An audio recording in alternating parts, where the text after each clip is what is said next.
You had a big hit last year with the Magnificent Seven ETF. You all remember this, folks? We had them on a while ago last year. MAGS, M-A-G-S. It's the concentrated Magnificent Seven stocks. It was a big hit last year. It's at a new high today. That's right. And now you're going to do another one. You announced that you filed for essentially the same thing in China.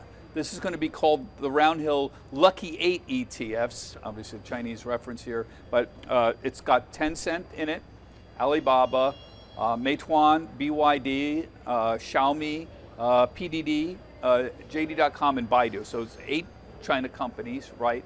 And here you see the list. Why is this why a concentrated bet on China? You hit gold with the MAGS thing,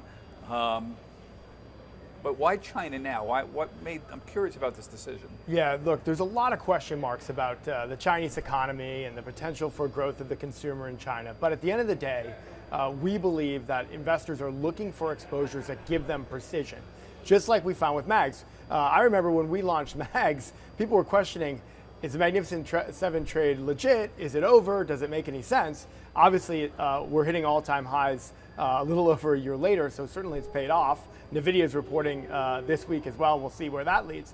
But when it comes to China, when we were hearing feedback from investors, hey, where can we take this concept of creating concentrated precision and bring it?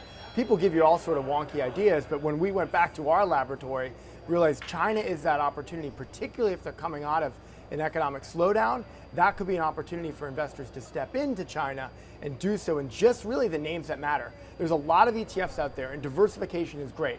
I firmly believe in broad-based diversification for big parts of a portfolio, but if you just want those names, it's hard to get with some traditional Chinese ETFs, and this is going to do that. Yeah, well, it's hard to get. They don't have the concentration. There's a lot of Chinese ETFs, but you don't have the concentration there. You hit gold with the MAGS one. The timing was perfect, and now it's back again. I mean, they had underperformed for a number of months, and in the last few weeks, Magnificent Seven stocks have done a great job. And Todd, this is the kind of odd thing about these.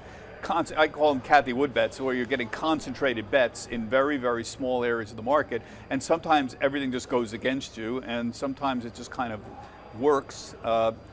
China stocks have been making a comeback recently against all odds, even though the economy is still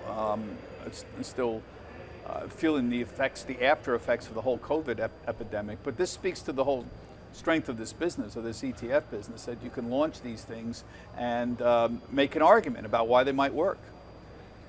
Yeah, very much so. And you're right. We've seen demand for Chinese-focused ETFs pick up. The Crane Shares K-Web ETF, which is focused on the internet companies within China, which are fast-growing companies. We've seen growing interest on our Verify platform for the K-Web ETF, the broader-based China ETFs, whether it's China A-Shares related from DWS, the X-Trackers firm, the Asher ETF, ASHR.